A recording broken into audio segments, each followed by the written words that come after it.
まあこんなん俺だった。俺でした。やっぱり俺だった。OK、触れたから。よし、いいんじゃ。俺になっちまった。なっちまったってことで。びっくりしたさ。やばいな、久保薄君か。やばいな、監修したから。これ見たら、記念して私が架空のゴジラ作品さ、本田圭佑さ。出しましたさ、本田圭佑。出しましたさ。フィアの理事になってた。そうなんやな。これでした。だね、これ。だね。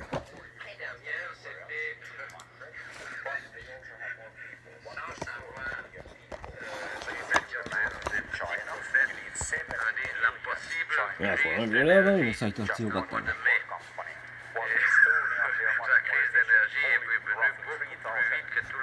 サイドは強かったな。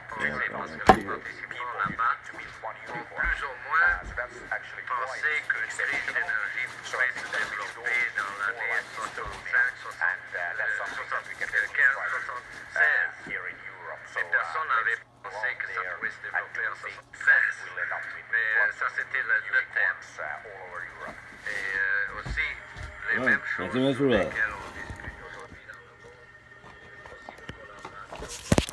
大概以上3個で見ます。しわけ。プライムに出してます。やばいな。やっぱりなんか、喧嘩が、やばいな、安保喧嘩、俺ら無関係って。キリは無関係でした。キリは。まだ池田優斗さん、自民党公明党の関係者、一番証言さ、平田さんも、平田さんもいたんや。もう当たり前に。今、元大すまん、俺、まだすまん、あの時、全学年って、やっぱり言ってたんか、もう。このね、ゴジラの攻撃目標。皮肉なことに、キングレコードでした。そして、ガメラス、レジオン襲来みたいにさ、埼玉方面に進軍予定だったんじゃさ、やっぱりな、そしてソニー、圧力がやっぱりな、ソニー。やけ知ってましたよ、やっぱりな、これ。知ってましたよ、川崎はね、やっぱりヘルトスピード。知ってましたよな。この長谷川さん参考にした彼、本に矢口蘭道が、ユナイテッドネーションズ、アンバサダー。インザユナイテッドネーションズ。なりました。地位対策決議。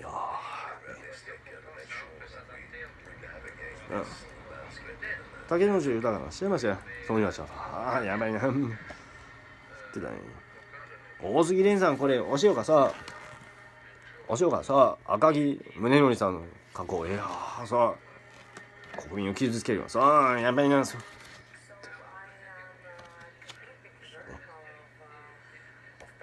今回、国名で、中原武雄さんと、本物の倒幕状態さ、山崎浩二将軍さ、参考にさ、一流浩二将軍さ、参考の大宮かけらもさ、自分のじゃこの子ね、日系の方だったんやさ、これ俺だった、俺でしたさ、日系の方だよね。さあ、アメリカ大使、駐日大使なったのよさ、お兄ちゃんね、浜松であるのよ、七夕革命の教訓。いや、このワンランイメン最高、俺でした。俺のこと、俺がね、こうだった。びっくりした。俺でした。98をね、こう、びっくり。いや、俺が回答してさ、もうここに。ただ、記憶はないってわかった。やっぱり記憶がなかったね。これ、ワンランイメン1998を見たけど、びっくりした。なんか。じゃあ、やべえ、水温室と聞こうか。だから、飲めたからね。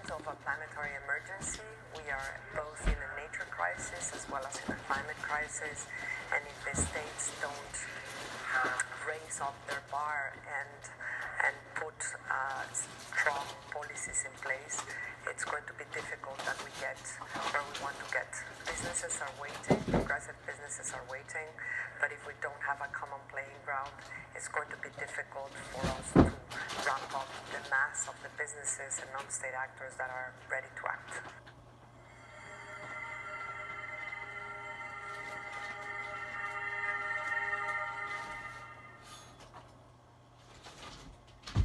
すまん、恐ろしいことが分かった。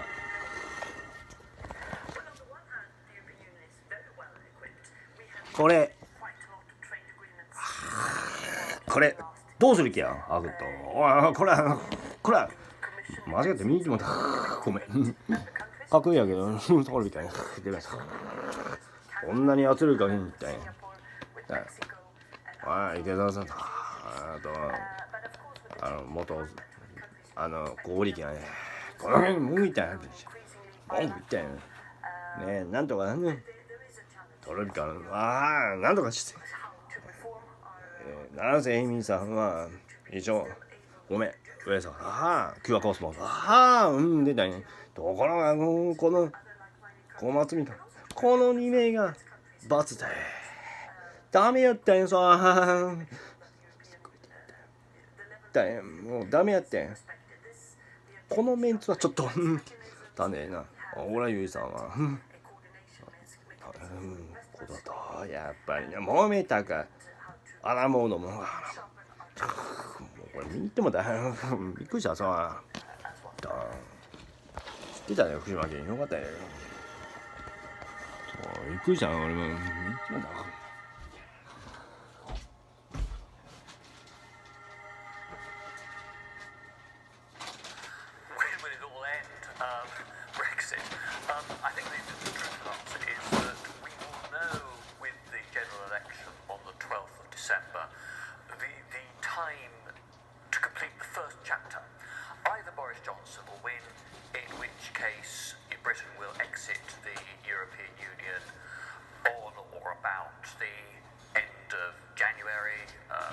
気合い込めて見に行きました。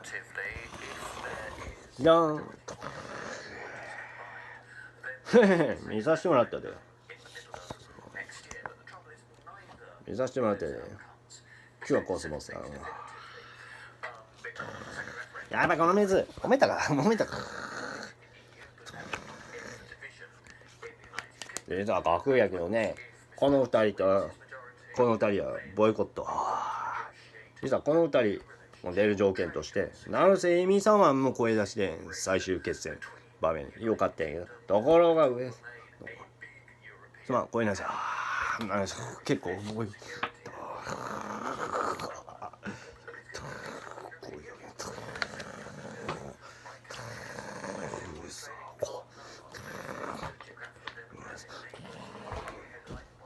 出てくるって言ってみたいな。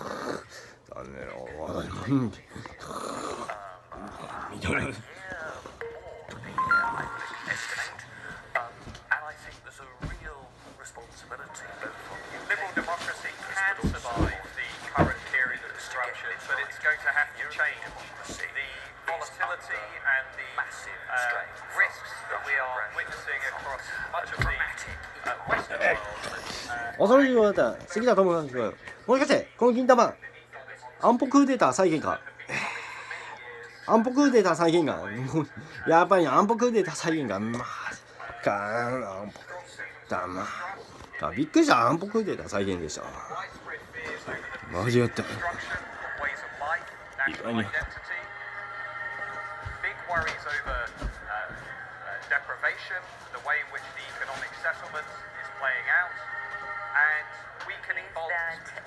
gamification and game-based learning is the future of lifelong learning.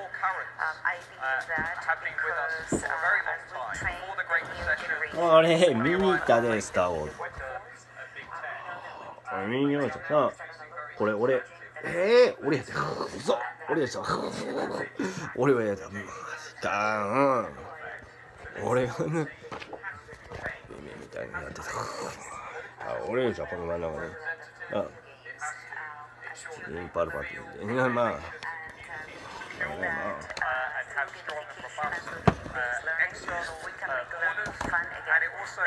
これスター・ウォーズ最初あったね。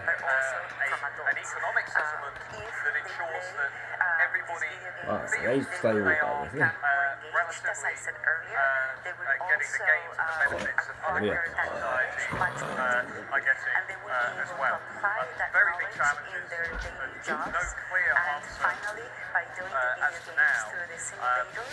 They will be able to have experiential learning to get the feedback on what they are doing right, what they are doing wrong, and learn from that.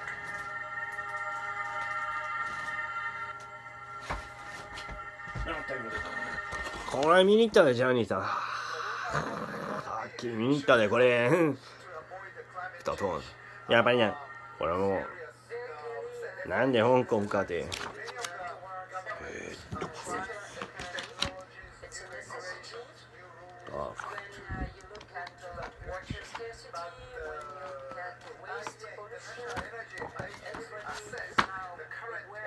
よかったら遠藤健一さん知ってましたよ。まあ知ってましたよ。南ですね。見てたんでな。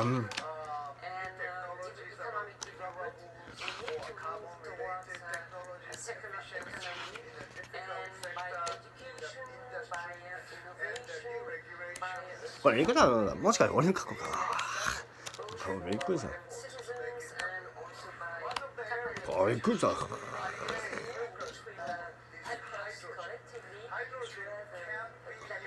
2015年か。これもめたか。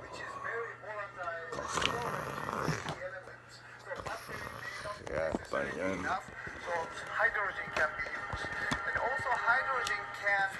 For steel, cement, some of the industries where the decarbonization is very difficult. So that's another area. The third one will be the hydrogen could be the new transformation for the sectors of the oil or gas producing country. If they can remove carbon dioxide from oil or 貴族たち、これ見に行ったよ、スタンピード。安保クーデター再現者がやっぱりな。再現者がやっぱりな。安保クーデター再現者がすごいな、安保クーデター。これすごいわ。見たよ、スタンピード。いやよ。あら。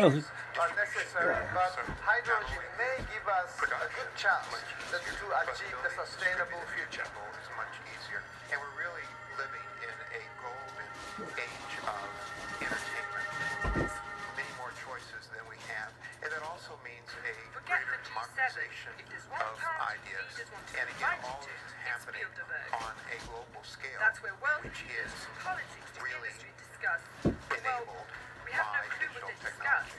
Bilderberg is an invite-only, ultra-secret conference where the press is not allowed, no minutes are released, and security is super tight. But to whet conspiracy theorists' appetite, they are kind enough to release the guest list. Okay, well, So what this is year, actually the Hills need the biggest to threat tell. from We align with cybersecurity the for sound of Europe? Google Chairman Of course, Eric Schmidt, we can Chancellor concentrate and focus Chancellor on the Jolie, security side, but I would take it a bit on the other side that if we airline really bank go to will focus also too be much on there the to security cater side, then Morgan it and really Deutsche would Bank. slow down Jens our Stoltenberg, the head development. of NATO, I think it might is be the interested biggest in threat catching is up that with we prime lose ministers from around the competitiveness. world. And that While is for David me宗教に見たけどな。Scott Jennifer, the former director of the CIA, Which might goes want no to private chat innovation. with John It has Sawyer, two aspects. former head First, of I think we must have MI6. great ideas. Just like every year, First, expect to so that see means images of speed. protesters. And we must make sure For that decades, I the think group we has have been an accused of ability triggering the Serbian to war be and trying to innovative impose and to a be the world first order. and to have But speed. really, So for me, that is the security biggest issues, threat of terrorism, and the cybersecurity, environment to get are slowed more down. likely to be discussed.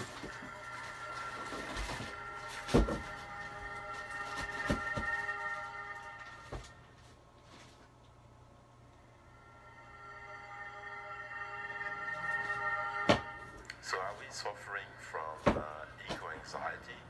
The simple answer is yes, possibly too much. Eco-anxiety is これやっぱ問題やったかこれ。これ問題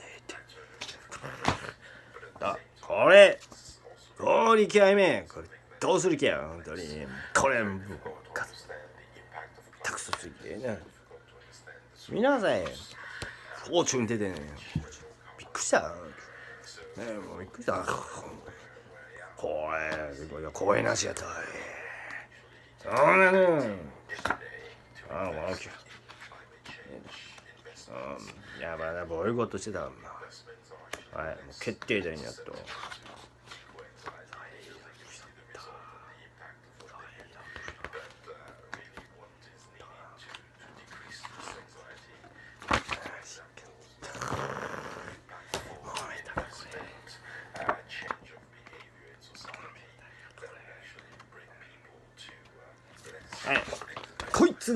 こいつの件で俺は出演したこいつは無理やり出演したトロピカルに主体のねヘーリングのスタートインカーしたこいつ出したんや俺文句言ったんやしたからねハピネスの件で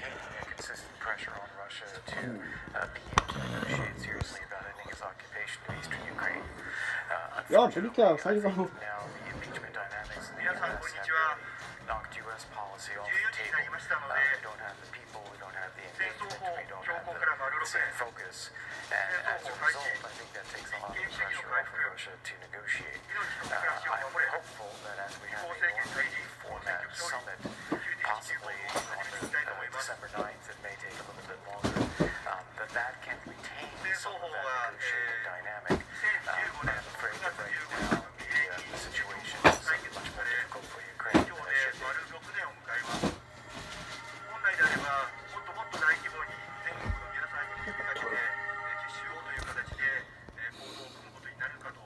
さ本当にびっ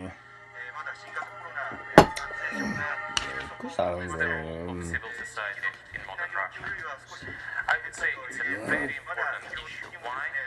だからね最高のプリキュアボイコットやっぱりねボイコットしてたよねボイコットしてたよ本当にマジでびっくりしたさやっぱり舞姫とほんで大変だよ見たんか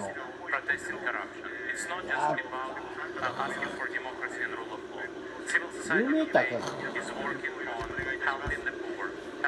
なんで港区かなぜわざとヒエラさんソニー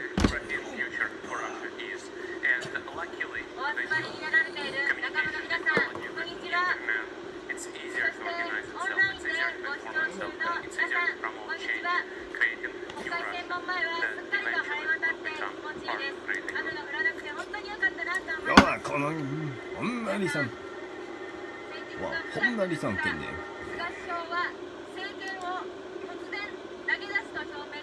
まあ本成さん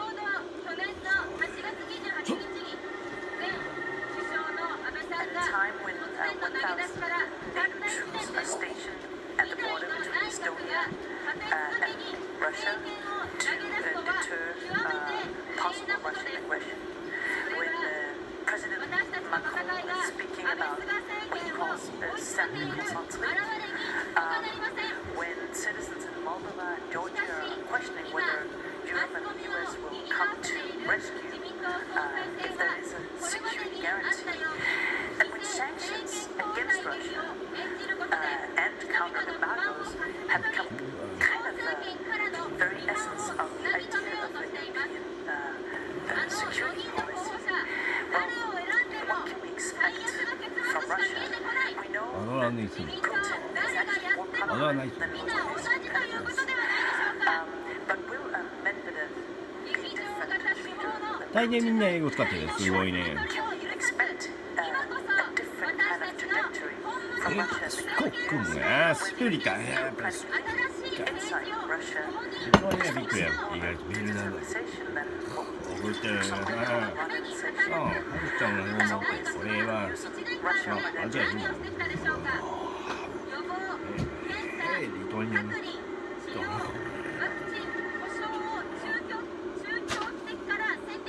何人ですかリトアニアいいんやっていいねもういいんやで。日本明日法と揶揄されるような紙などのフランス語っぽい。のようなワクチン頼みに終始してきました。オリンピック・パラリンピックを専門家や多くの市民の反対を押し切って開催することで、8月は連日4、5千人の感染者を感染者を出すという総理の感染爆発を引き起こしました。そして挙句の果てには中等症以下は原則自宅療養という名の自宅放置で命の切り捨てを宣言するに受け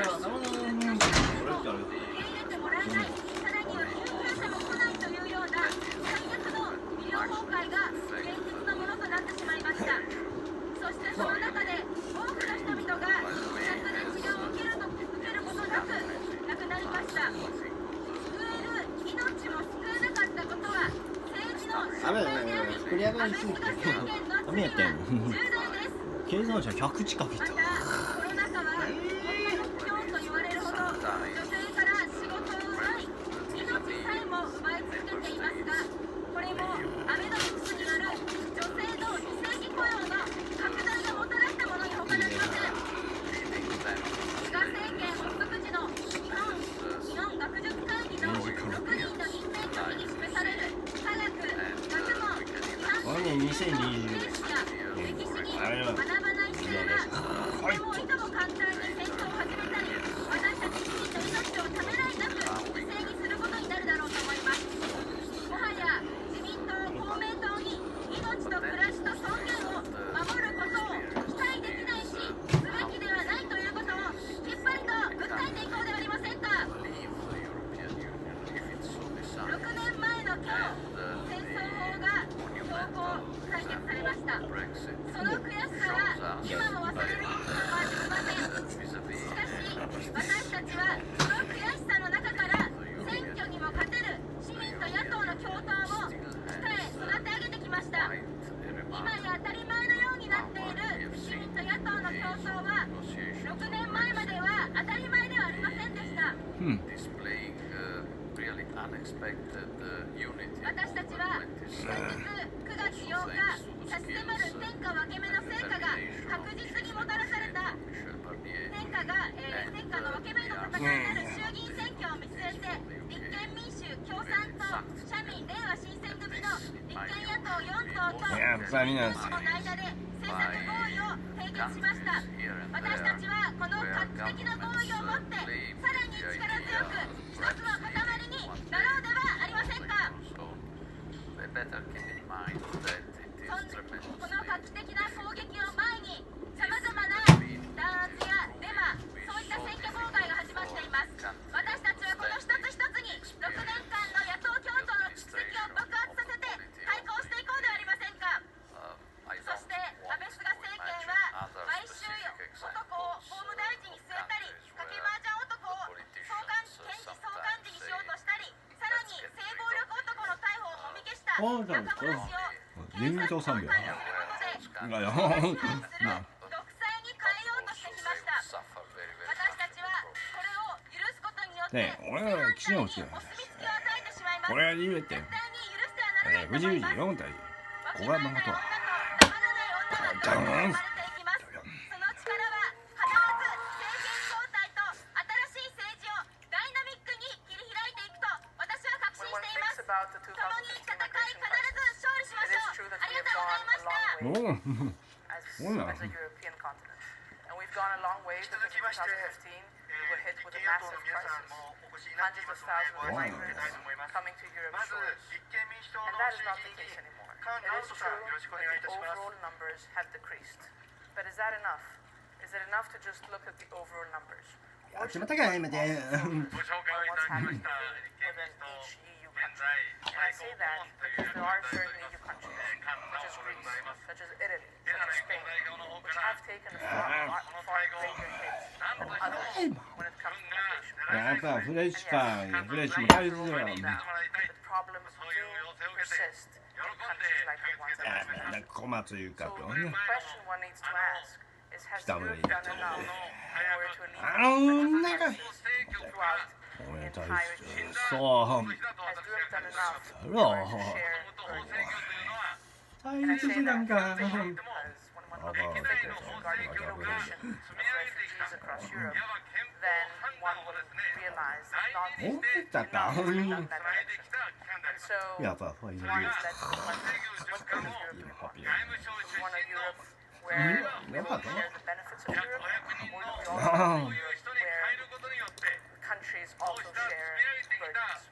憲法解釈そのものをですね、人を変えることで根本から変えてしまった。そんなですね、安倍政権のやり方を許すわけにはいかないという皆さんの思いで、毎月のこの9月のこの会が始まったと思います。本当に皆さんご Well, 苦労様です。 now it is the end of the そして meeting, which was 今の やばいわ。 状況 we have had excellent discussions. We have learned a lot, この and コロ we ナ have を thought おい、 a lot. 架空で言えよ Now さ。 I hope to see you in 残念ながら Paris. あれはの。意外と一緒だったね。 その前の安倍政権 All of us, we shall be there. So 何をやって please きた come んで to しょうか。 Paris. やばいよ。いろいろ新聞。感染拡大を防ぐということを最優先にして物事を進めていくのは嘘。マジかよ。経済対策と称して GoTo イート GoTo キャンペーン、確かに経済対 Does 策 the で European Union 仕事ができな need くなっ its た own 人に army? 経済的な支援をすると Well, いう here's の what は I think. 私も賛成ですし皆さんも賛成 The だと思い vision ます。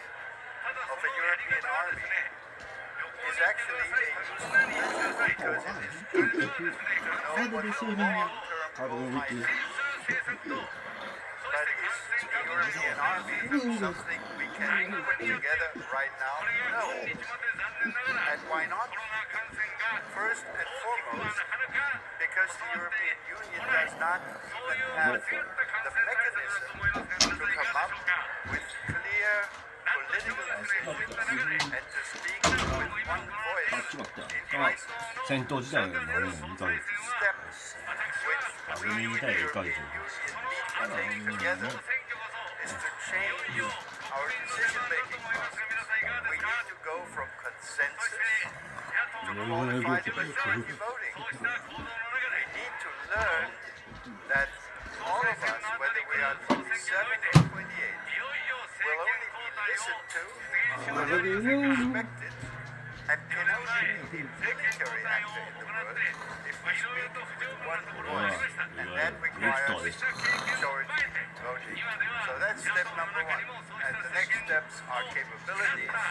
And we will need to work on that also. And then we can think どうか of the long-term vision 今日のこの of a 集 Europe. 会が次の総選挙に向けての政権交代のまさにスタートとなることを皆さんと誓い合ってこの集会の成功をお祈りをいたしたいと思います。菅直人からのお訴えでした。ありがとうございました。 So I'm Jane Harmon, and the question is, what is the future of political parties?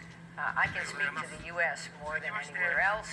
I was a member of our Congress for 9 terms and left because it became so partisan and dysfunctional. At the Wilson Center, we study this, and there are some remedies to the problems. But bottom line, in the U.S., our tradition is 2 parties only. In Europe, there are multi-party systems in most countries, and we're seeing the rise of populist parties. In the U.S., we have no populist party. We have a Republican Party that is now dominated by our president, and we have a Democratic Party where most of the noise is coming from the far left. What we don't have is anything to represent the center. That is the challenge for the U.S. going forward. That is something I work on, and that is something that the Wilson Center is hoping to improve. Because if we are to convey at least a majority view in the United States, essential to make our foreign policy and domestic policy effective, we need to reach for the center so that we have both parties participating. And hopefully we will advance that goal here at the Trilateral. そんな率直な意見を何度もやり取りしたことを私鮮明に覚えています。でも皆さん、この6年間というのは本当に市民の皆さんの力を背中にねどんどん押されながら共闘は確実に前へと進んでいって、お待たせいたしました。9月8日に市民連合さんと与野党党首の衆議院選挙に向けた政策合意へと乗っているではありませんか。右翼男性嬉しかったのはその合意に俺サインはした学年と嫌いなんやけどの方みんながですね、別に怖くないもう政権を交代するんだと、どっちも政権を変えるんだと、みんなその決意を固め合った。いよいよこの総選挙、政権交代で新しい政治へと送り出していこうではありませんか。同時にね、もう菅政権がこう凋落していることでのこの共闘の前進ですから、予想通りと言いましょうか、熾烈な攻撃が行われています。日本共産党と暴力を結びつけていません。しかし嬉しかったのは、瞬く間に多くの市民の皆さんからこんなデマは民主主義への攻撃だ、そして他の野党の皆さんからも本当に公然とですね、こんなデマを振りまくことは許されないと、私たち以上に怒るような言葉をですね、次々にいただいて、デマをテレビの中で流した本人が撤回謝罪ということにもなりました。本当にね、ここにも私は民主主義の前進というのを安保党しかし、メディアは残念ながらこうした私たちの報道については、おまけ程度の報道になっていて、メディアジャックのように自民党の総裁選挙、この報道にあふれています。私も記者会見で書いています。4人それぞれどうですか。私が思うのは、誰一人としてこの3ヶ月、国会開けという野党の要求に応えようとしなかった。ただこの一つをもっても、もはや自民党に誰が総裁になろうとも政権を任せるわけにはいかないということです。この3ヶ月、何が起きましたか。デルタ株の蔓延で医療が崩壊する、肺炎を起こしても入院することができず、自宅で亡くなる方が相次ぐ、緊急事態宣言は解除することができずに、事業者の方々はどんどん追い詰められ、廃業廃業、こういう声が広がっています。今回は不良事件が不良事件やっぱりねあれね最後にやめたいよ思ったら長浜と大津はやめたいよやっぱり長浜と大津はやめたいよ長浜と大津はやめたい資金源になってる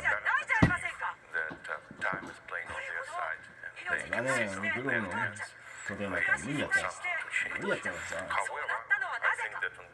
倍政権の時のあの安保法制の強行で、憲法さえも私物化したこのことに自民党がこぞって公明党も一緒に目をつぶったからに他はなりません。憲法まで私物化すると怖いものなんかないんですよ。ありとあらゆる権力を自分のものとする検証してやるんだこの前のね壊した安倍菅すごいですね今度の総選挙で甘く見ないで退場させる、その政治も終わらせる、政権交代のために私たち野党力合わせて頑張り抜くことをお約束いたしまして、私の決意の表明といたします。ありがとうございました。ありがとうございます。社会民主党の福島みずほさんについてはビデオメッセージが寄せられていますので、お聞きいただければと思います。 I don't think anyone wins in trade conflicts, and even the word war is, I think, a bit overstated because wars end up being zero sum. One wins, one loses, and in the case of trade, it should be a win-win operation. So I think the analogy is mistaken, and by closing off your own markets, you increase costs to your own people.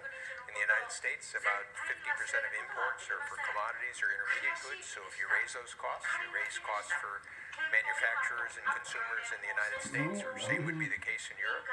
And in the case of the U.S. and China, I think that we're in a very dangerous situation. I think that there are many reasons and frustrations with China. Some of them are justifiable about forced technology transfer, intellectual property rights, reciprocity. There's also concerns about Chinese security and other policies. But I think you can find allies within China on a number of the trade issues, and you actually want to try to keep pushing both sides to a rules-based system. So I think that the path that we're on with China has led to more of confrontation. And in fact, what you're probably going to need to see is some combination of competition, cooperation, and confrontation, or at least drawing lines on some issues. So I think with a country as big as China, you need a more multifaceted policy. 5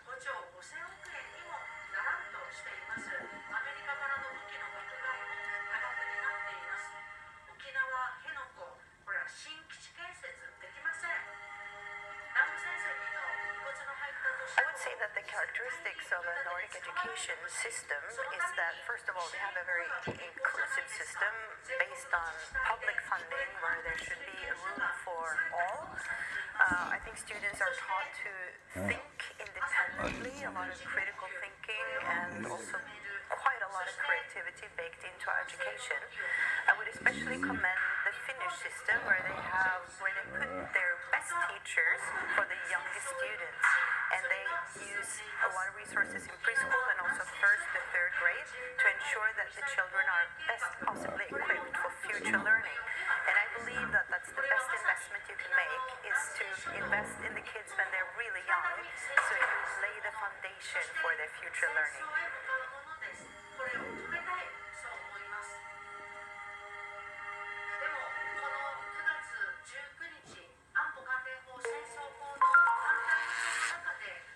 We had a conversation yesterday in the dinner with Nigel Higgins. I would say the crisis, the causes of the great financial crisis, and whether or not we are in a situation where we could expect new major difficulty, taking into account what we have done since the crisis that erupted in 2007-2008. I have to say that the questions which were asked by Nigel were very, very stimulating. I could embark on explaining that, in my opinion, it was very much a multi-dimensional cause that we had to cope with. We had certainly the over-indebtedness that had accumulated from year 2000 up to 2007-2008. Approximately 25% of the global GDP as an additional public and private debt outstanding. That was a major cause. Another cause was the new emerging properties of the new global finance system with the impact of technology, new IT technologies, and globalization.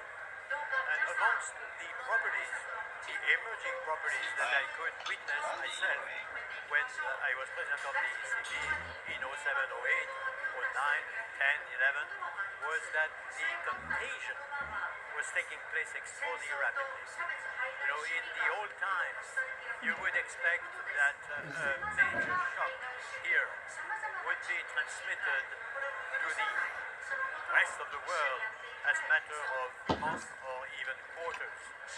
In the new world in which we are, it's a matter of half days. And we can experience that in 08, dramatically, obviously, with the collapse of Lehman Brothers. And we have other causes that are also important because, as I said, it's multidimensional. But I stress that the two causes that I mentioned just now, namely these emerging properties and the rapidity of contagion on the one hand, and the debt over burdening the global economy are still there. And particularly as regards the level of the debt outstanding public and private as a proportion of global GDP, we continue to have a piling up of debt more or less at the same pace after the crisis as before the crisis. And this is worrying, and it calls for extreme vigilance, obviously, and hard work to complete all what we have done and to do again to prevent the new crisis. And if we have new shocks that are very difficult to prove resilience in the new environment in which the の農園がさ because we have a recession in the US and in Europe, or because we have geostrategic events that would be very, very shocking at the global level, or for any other 問 reason. 題やったか That's what we discussed. いや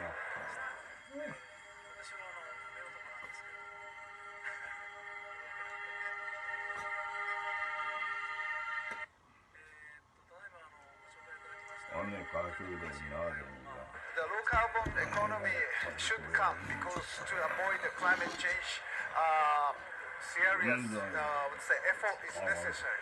Many of the governments are trying the new technologies, new regulations, new rules to move to that direction.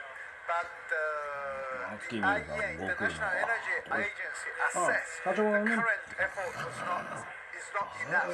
We need much more efforts to introduce new technologies about renewables or carbon-related technologies, efficiency in a difficult sector, in the industry, やろう見え and に the くいと new 思ったろ regulations. So we これは証拠や double or triple our efforts to make it. これなんで切れて One of the areas which そんなわけあるか IEA focused 俺 on で is した hydrogen.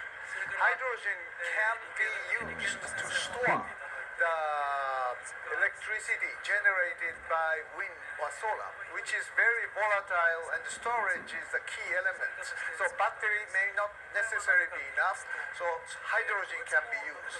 And also hydrogen can be used for steel, cement, some of the industries where the decarbonization is very difficult. So that's another area. The third one will be the hydrogen could be the new transformation for the sectors of the oil or gas producing country. If they can remove carbon dioxide from oil or gas or coal, then these hydrocarbon change into the very friendly, climate friendly resources. So this may prevent the hydrocarbon as a stranded asset. So maybe the hydrogen is one of the key areas. We need lots of infrastructure building, technologies are necessary, but hydrogen may give us a chance to achieve the sustainable future. これ女性見えてこれは昔のジョーレッティンガーでしたジョーレね遊んでしたねくちゃ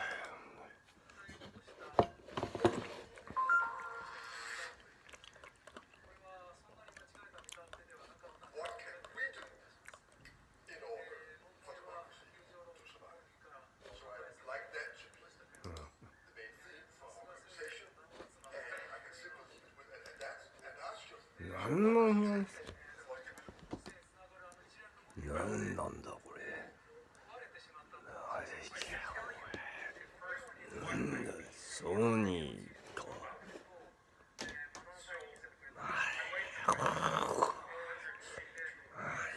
これ人かと思った俺むっちゃテロリズム否定してる人ああしゃった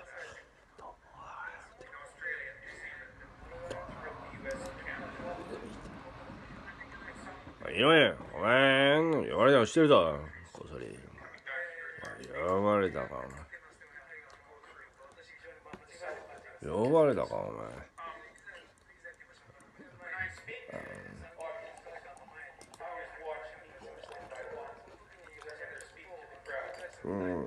呼ばれた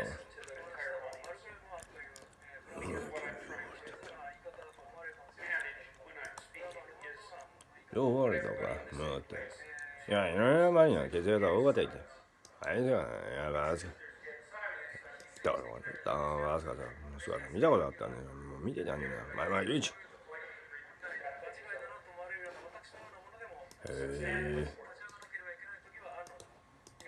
いいよいいよ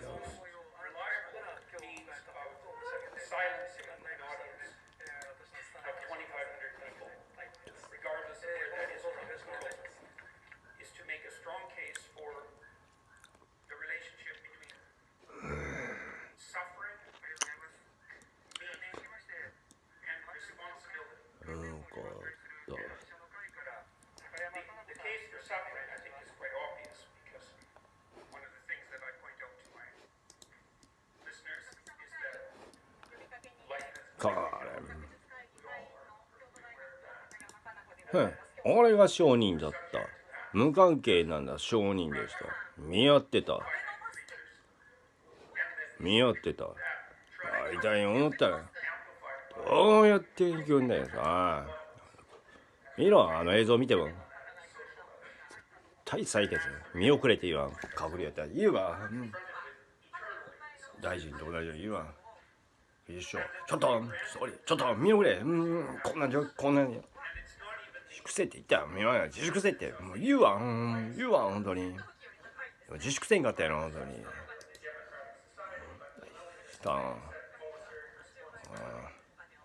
安部君ね、実はこそすまん、あれ誤解した。やっぱりな、むっちゃ審議してたか。こっそり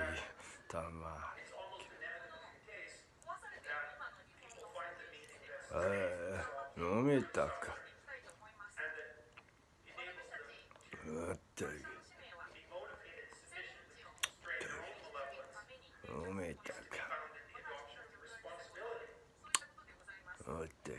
飲めたか。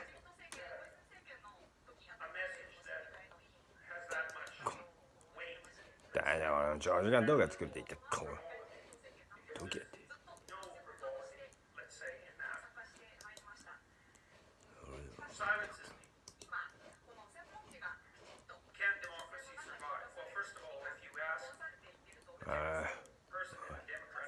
だいたい長時間動画なんて作ろう。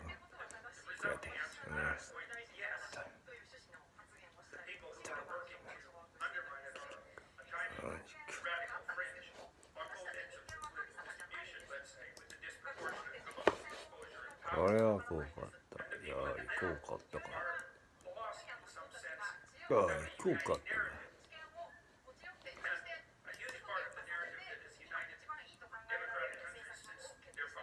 ね。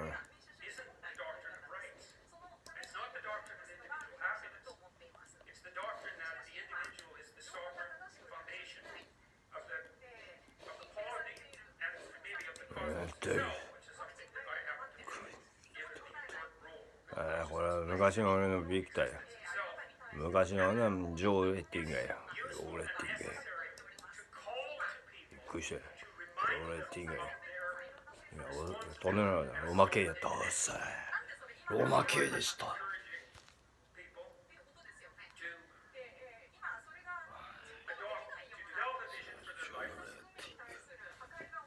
すまん。ちょっとさ。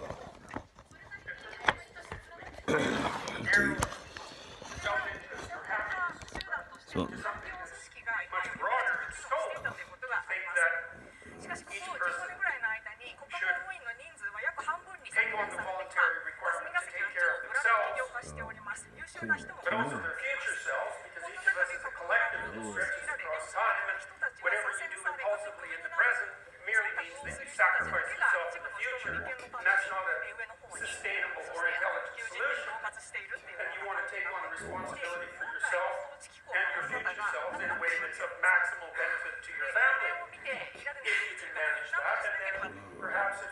Okay, in terms of your capability, then you can do both of those things in a way that maximally supports and serves the community. And for many young people, that's something they've never heard. Is that we made a very bad case all of us, I would say, that each of these people, each person has that sovereign responsibility. And that if they adopt it, that actually constitutes something of singular importance. And that's an old religious idea in some sense, that each person has a soul, let's say, that is somehow a center of reality itself, and that needs to be manifested in life itself, and that if it isn't manifested, then something inherently non-Rockefeller and worse, this is the end of the case, let's say, and worse, to the degree that that's not brought forward, then something hellish moves in to take its place. People understand this sort of thing a lot more clearly than you might think if you explain it to the people as if they understand it. 勝ちましたね、自民党。よかったです。敗れたな自民党過半数満たない状態だから、やっぱり、ね、満たなかったら通りの証明したもんね。だって公明党でもあんなに応じて勝てない。どういうことや、本当にさ。ったら事故で絶対過半数取ってたはずや。そうやっぱ不正か。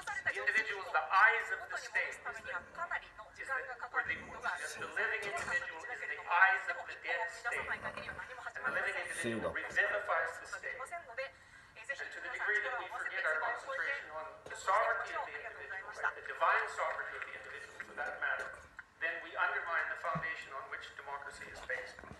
まあ俺おまけどこ今月だったらやっぱりねブラウンズねああびっくりした。まあ笹井議長の時代、時代や、以上素晴らしいですね。インドとはさオイルとはさ死ぬびっくりしたさ死ぬ。現在一橋大学の大学院工学研究科の博士課程に在籍しております本山善志郎と申します。先月頃にこのスピーチのご依頼をいただきました。2015年の9月19日の安保法制戦争法の成立から今日で6年になるんだ、そういうような少し感慨深い思いをしておりました。あの日は前日18日から皆さん意外に気づかなかった。講義を行い、それは高橋がなり B でした。それはアストキラーさん青田が国会の正門前の対岸ですけれども、あそこになぜ見られたら普通だったら FBI 来るで FBI 来てるでしょ来てるでみんなそこから来てるで悔しい思いはありましたけれど、ここから何か変わるのかもしれない、変えられるかもしれないという高揚感も同時に感じていました。あれから6年、2016年3月29日のこの戦争法安保法制の施行からは5年が政局やってたすごいこうね逆に言うと埼玉方面に言うていたやっぱりその先の移してたわ昭和の移してたからやっぱり移してたからやっぱ米軍に対して自衛隊が守るとそういう行動が行われるというふうに言われていると言われています。当時安倍首相は安保なんて福さん本当になんて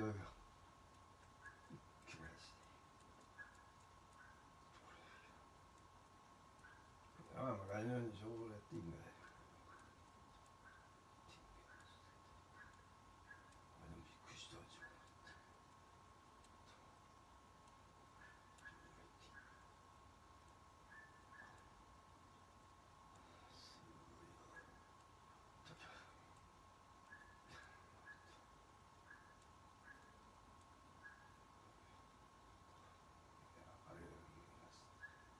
任せたよそれやっぱりもう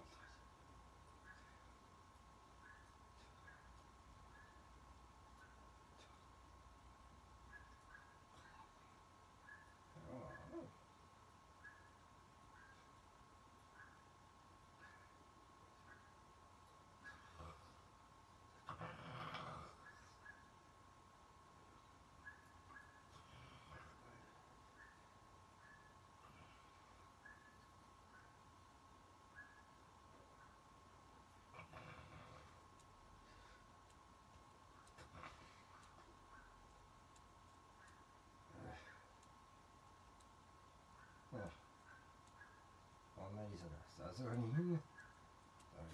黙ってください。やっぱり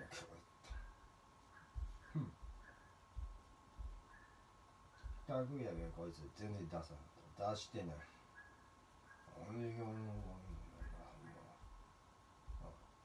洋服団体の関係者呼び出したら呼び出して荒らしたよ。さあ、グリーンゲール。グリーンゲール。おめでとうなのよって言ったの。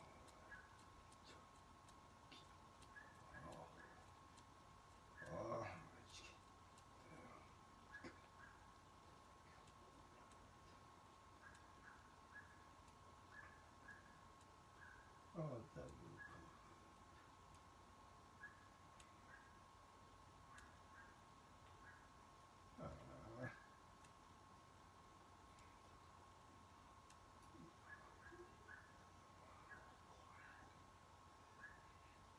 と言いやして、これ。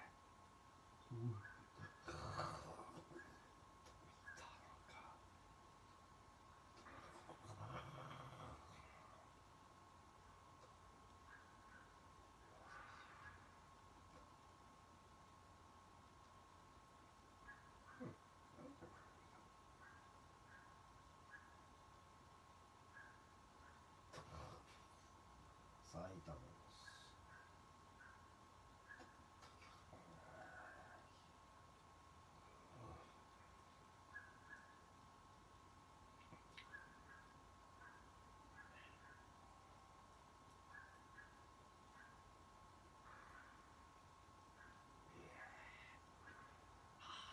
ああ。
大丈夫ね、初めてお題。まあ、ご時世には、俺見に行ったらよ。もう、あっち、避難場所に咲いてきちゃったわ。ちょああ、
最初写真逆だったそうね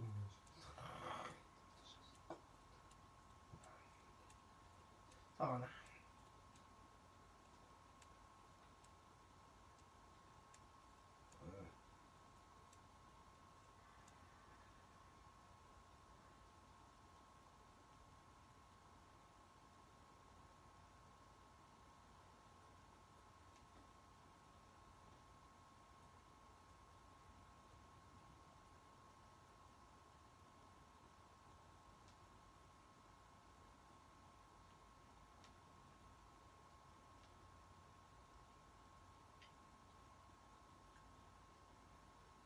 なんでそのはいだいたい3曲結成おかしかったはい俺さあ70年代や70年代や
よかったら国際でつけといて助かったよかったらつけといてアメリカでも外交でつけてるとびっくりした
ワルツは別名レティンガーズでした。いやジョリーさんでした。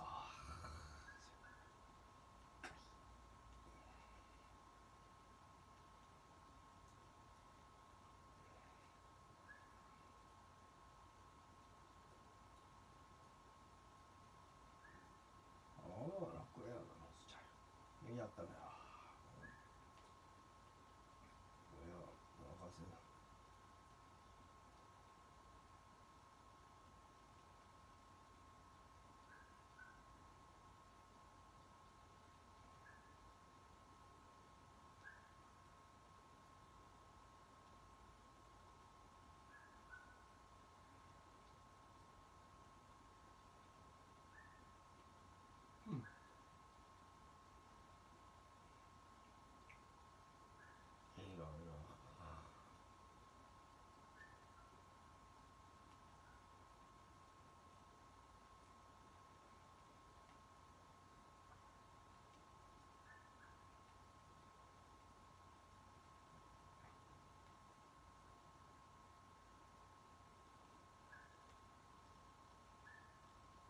いや、なんで JI ね、あそこに移した。ただ、交通の便から移したの。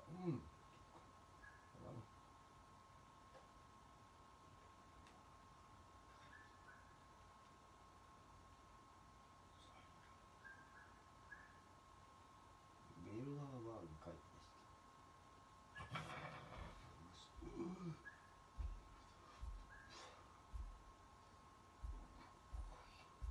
た。はい。おい。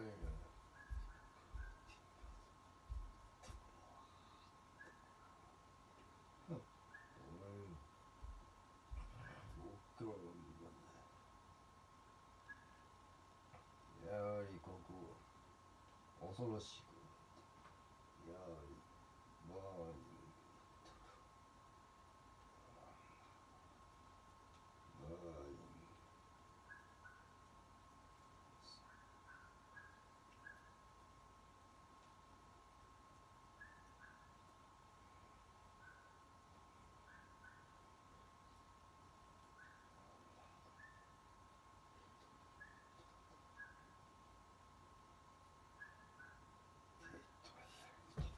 デッドリールート、デッドリールート、マジかデッドリールート、最悪やった。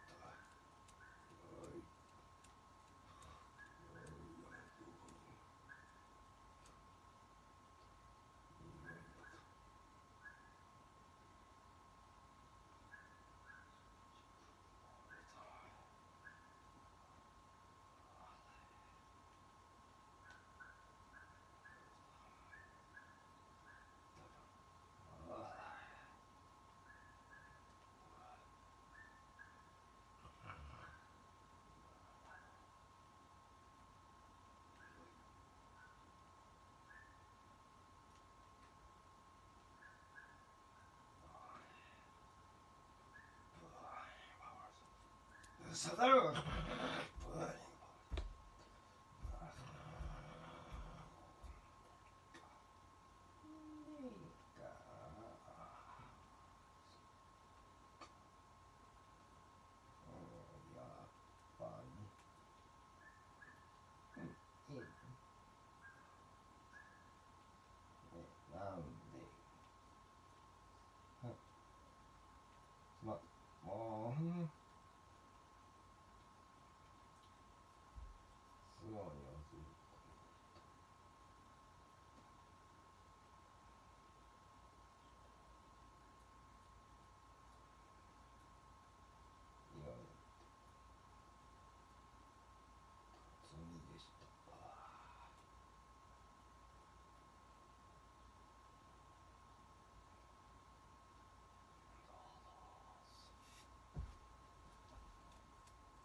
ね、皆さんはだった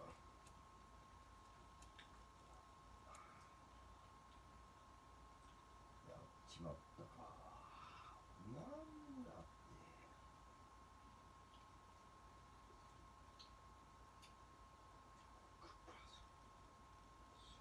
遅そいやっちまったの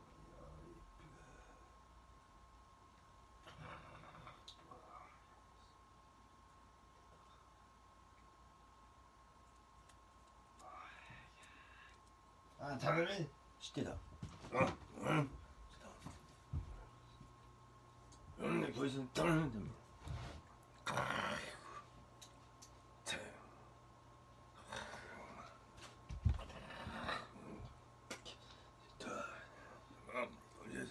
俺がすると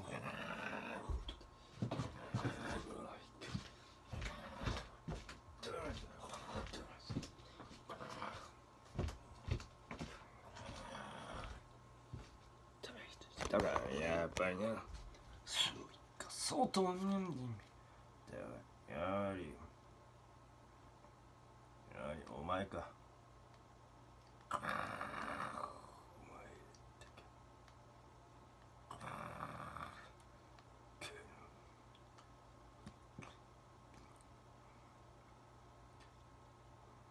意外だった。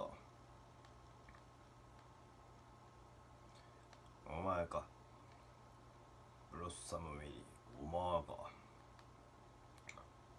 お前やっぱりクリニックしてたか。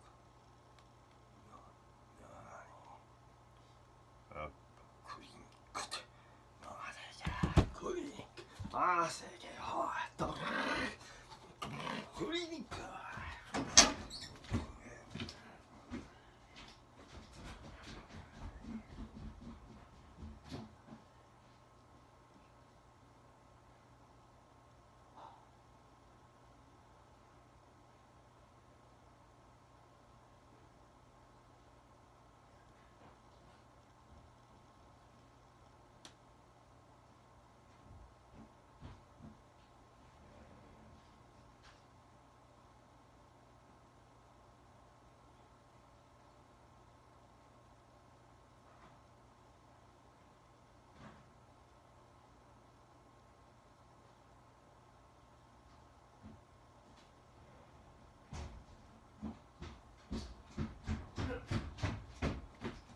しようか。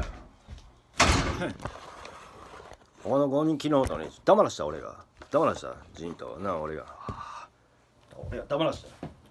辻も残念来るやった。やっぱりな来るやったか。残念。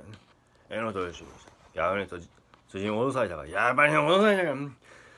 おかしいと思った。芸の問題やったから。川添さん、もしかして脅されたから。やっぱりな。やっぱりな、バーニングとソニアでやっぱりな、田辺一回行ったら対立してた。やっぱりな、急に出てびっくりだった。やっぱり対立してた。オリプロも失脚させた。やっぱ失脚させた。やっぱりね、オリプロが4は失脚させた。もう終わりか。だからやっぱりな出たか。ここね、黙らした俺が。黙らした本当に。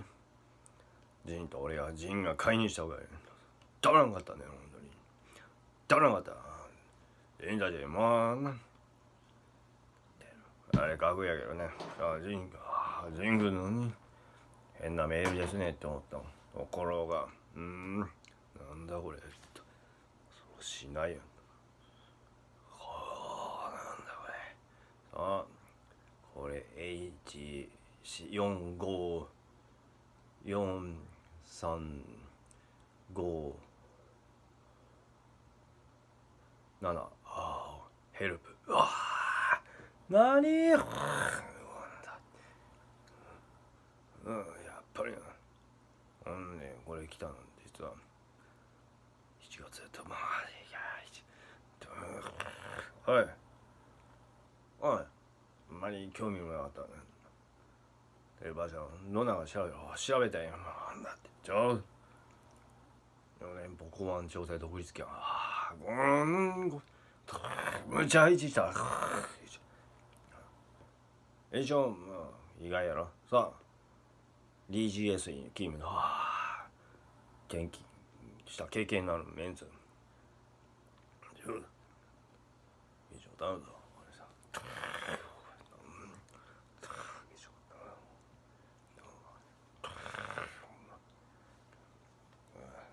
ぱり危なかったわ。上手だな、ここの入れた榎本よ。ちょっとね、あと山岡、ここ高槻の榎本さんに言ってくれ、榎本社長に言ってくれ。やっぱり反対か。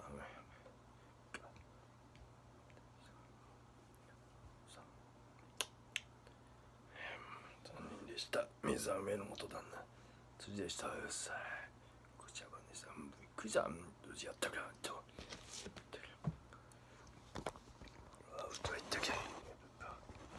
やっぱり洋式さん、大事だよ、やっぱりな。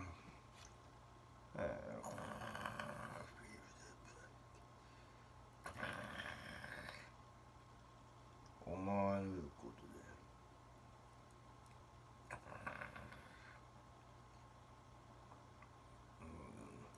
思えな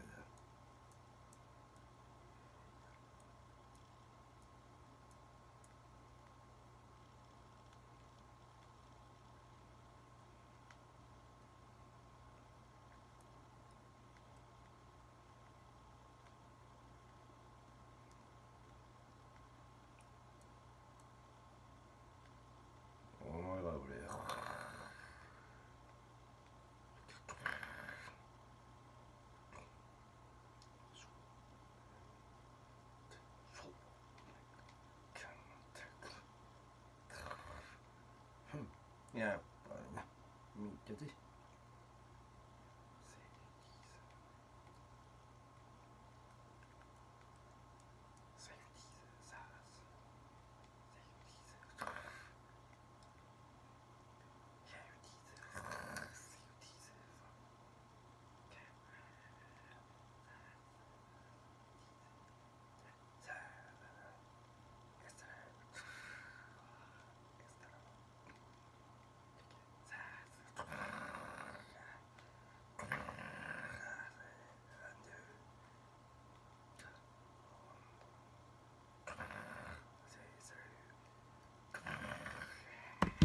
やっぱり逆か。キングレコード大事だ。やっぱり。意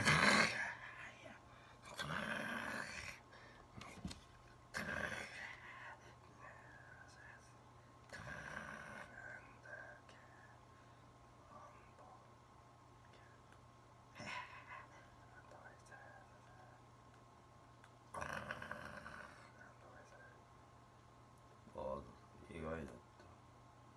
そうだった。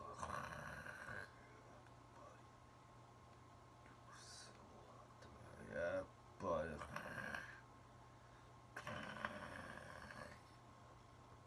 りやはりだ。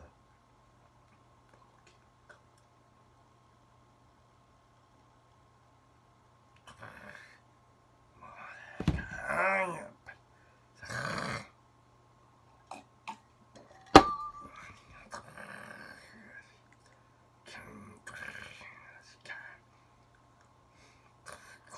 四国や。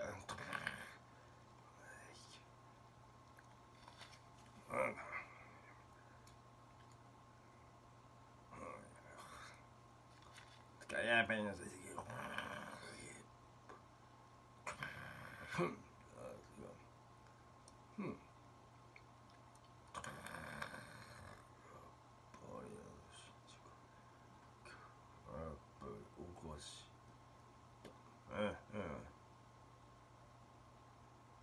なぜ84なぜ84高校にしたか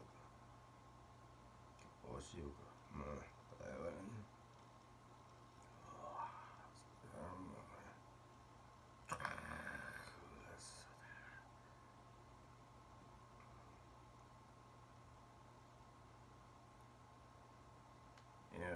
お前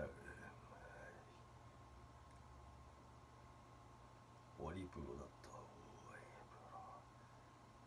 オリプロ、残念だな。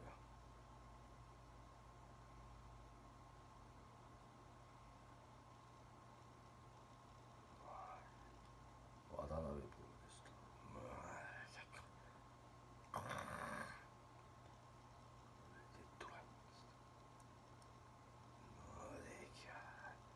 た。やっぱりデッドリーライン。ッドリールートデッドリールートやっぱりな今日やっぱりなデッドリールートデッドリール田辺一家が逆に苦戦してたまあ苦戦してたよほんでやめしだよやっぱりなおしい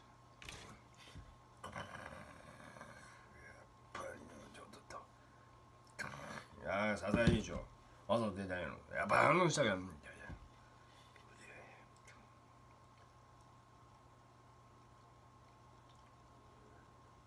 おめえの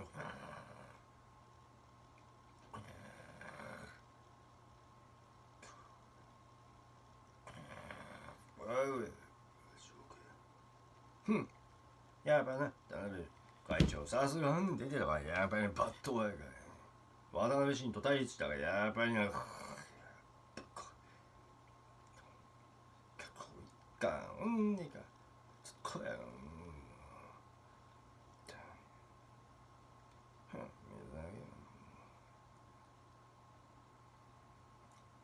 アミッケ皆さん県にクビになったらやっぱりクビになったからまあクビになっちまったやんクビにな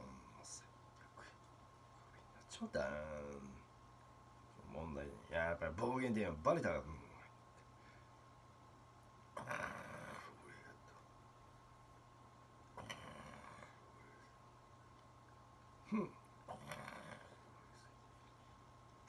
やっぱね愛知県とね東京都ダメやったわ最悪やって愛知県と東京逆に神奈川県やったらめっちゃ答えてたさ答えた言ってたごめん愛知とね東京新宿って埼玉方面危なかったまあここは関係ないここはやっぱり土地ようのった新宿北のやっぱり埼玉方面だなんで画面襲来したわざとねやっぱりな売れここだ方面か止めたら埼玉にやった埼玉攻撃だからやっぱりな埼玉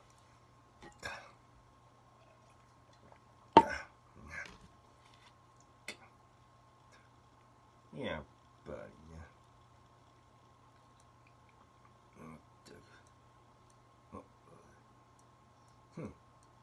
ここかいや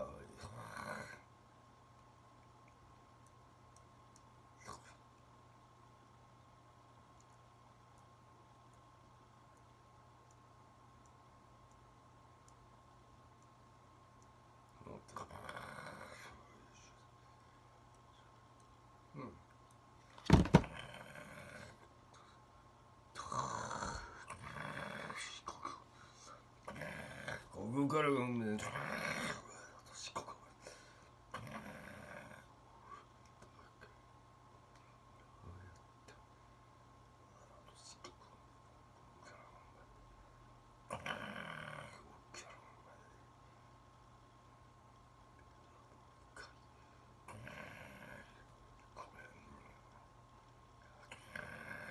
だって俺が元は設立に協力しただってあとは俺が何をか設立自力でやってきたすごいわ自力でここまでさすごいわあんな組織さ意外やろ佐藤栄作さんと池田よさ勘違いするな写真が見えたあれ分かる格好すまんあれ私がそれはなんだよ意外と自民党公明党だ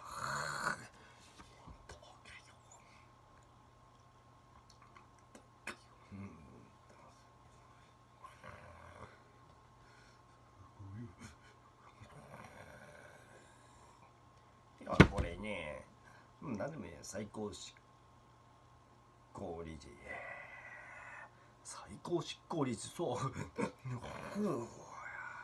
うまあ別名首席執行理事や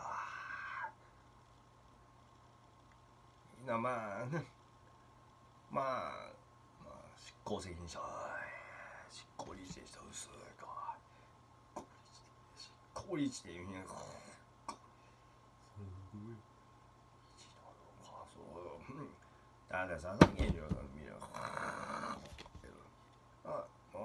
会社でチェアねもうダメだこれと今回の2人の先生はただもう権限を与えねん田中のお坊さんがそう共同のビルダーバーググループ公益プレゼンおなのよ理事長たださ映画ねおサリバンさんとジャンクロールどうしてたかクローズしたんだよメーガンさん来た嘘だすごいよやっぱ日本対策で前日本対策でしたいやでもね日本でしたそれは田中のお子さんがご同情でした田中の現に俺も家風でそういう意味したさ田中のおばさんのおかげで急成長したたまたま日本人の傭兵がさ会社があってびっくりしたさ Liberal democracy can survive the current period of disruption, but it's going to have to change. The volatility and the risks that we are witnessing across much of the Western world are anchored in some very deep changes that have been swirling beneath our democracies, that have been coming for many years and still have a long way to run. They relate to こういう風に strong feelings of distrust in the political system, widespread fears over the perceived destruction of ways of life, national identity, big worries over deprivation, the way in which the economic settlement is playing out, and weakening bonds between the mainstream parties and ordinary voters. Those four currents have been with us for a very long time, before the Great Recession, before the arrival of Facebook and Twitter and big tech, but they are now producing very substantive political effects, and they will continue to produce substantive political effects. So liberal democracy has to change. It has to make its political systems more representative. It has to ensure that people feel that their nations and communities are secure and have strong and robust external borders. And it also, over the long term, needs to devise an economic settlement that ensures that everybody feels that they are relatively getting the gains and the benefits that other groups in society are getting as well. Very big challenges, but no clear answer as of now. The ball is very much in liberal democracy's court. 中空兵装2015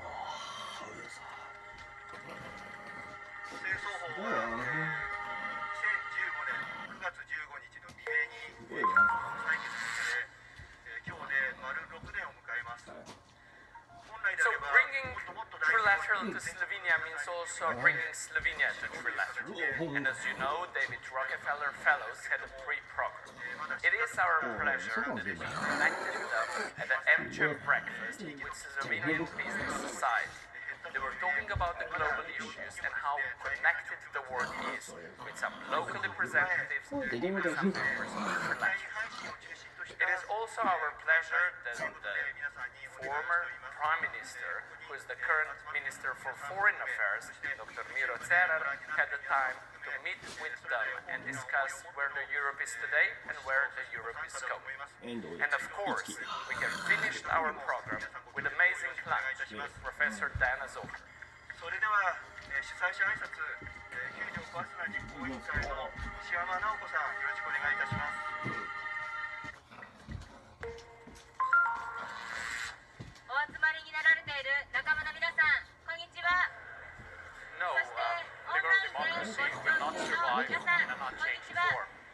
国会 It 正 has 門 not 前 been はすっ changing かりと enough 晴れ to 渡って accommodate 気 the 持ち vast いいです。 speedy あの development 本当に良かったなと of 思 the います。 internet and of the communication technologies. 先日の And 9 it 月 has been changing too much, given the rather static nature of men. ちょうど去年の8月28日に田中のお坊さんの証言前首相安倍さんが突然の投げ出しからたった1年です。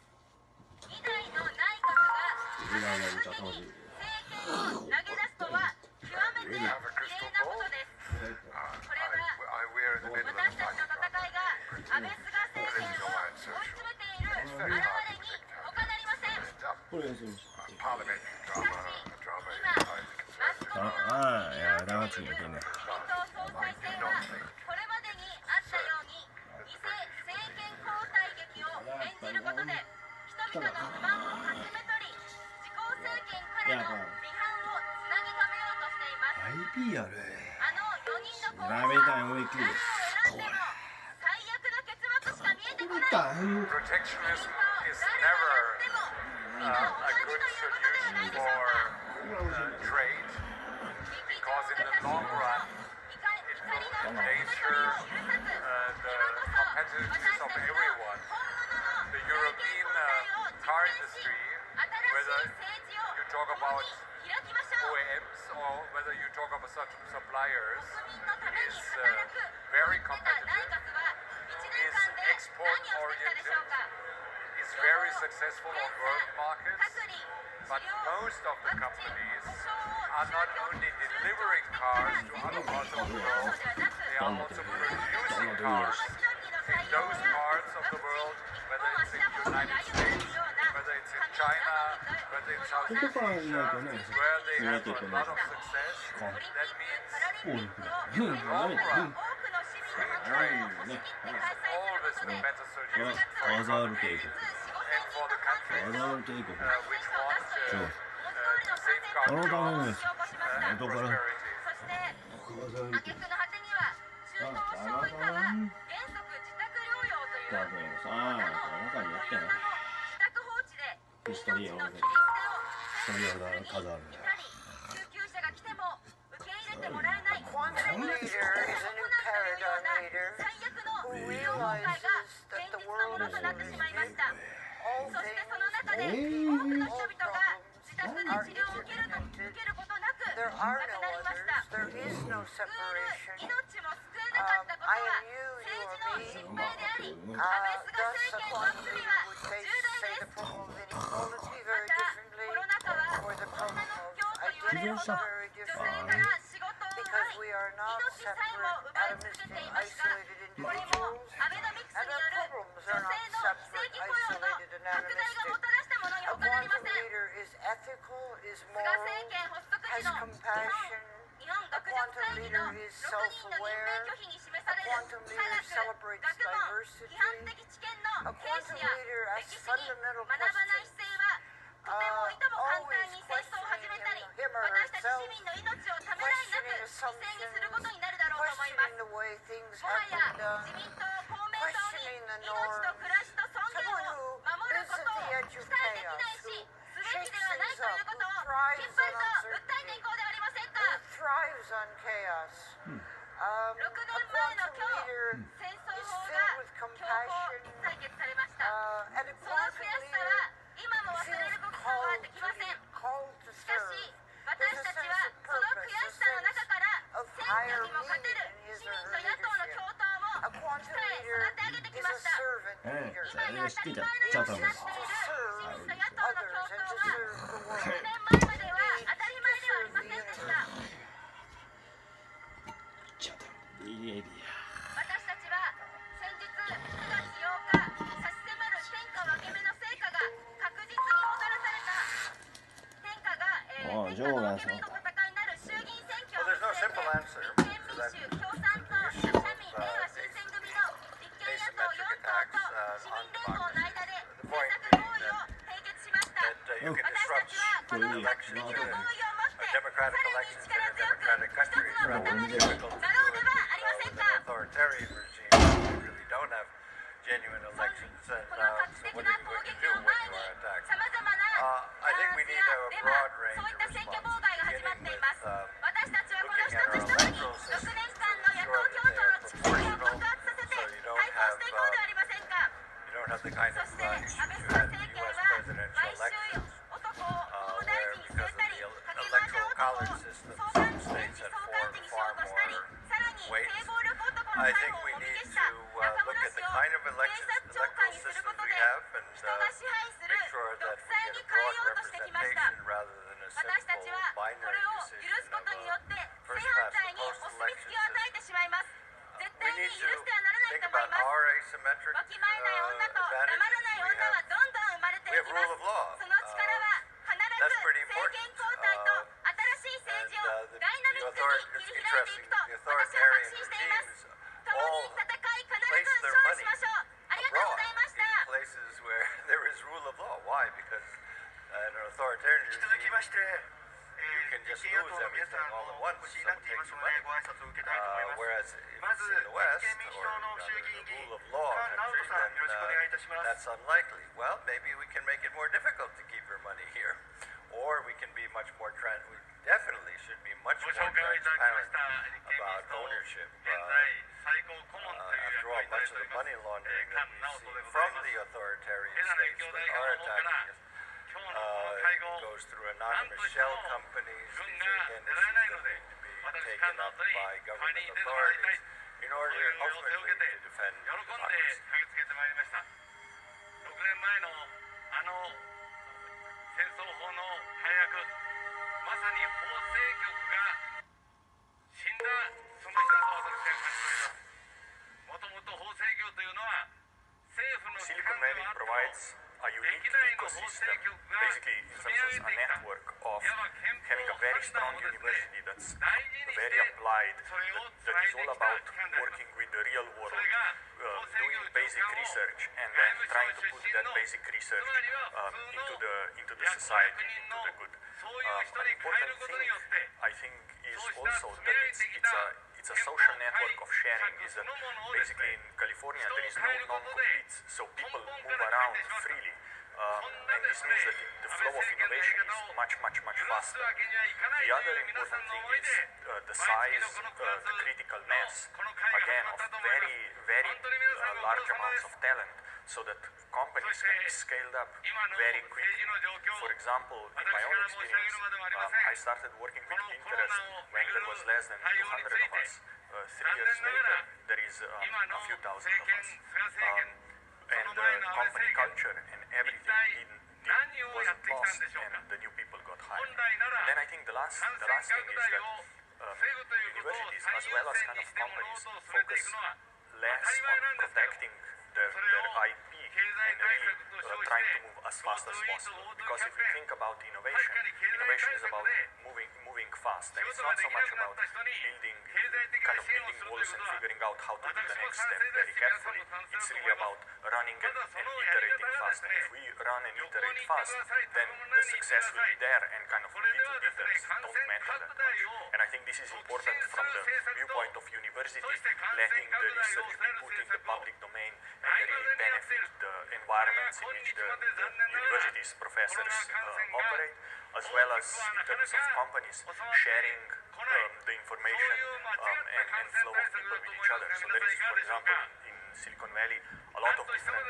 seminars, people from one company visiting the other company, sharing quite openly actually what they are doing, writing academic papers, again talking about their latest solutions, so that we are all up to date and the entire system can kind of help each other in terms of making the most innovation and the most progress in the short amount of time.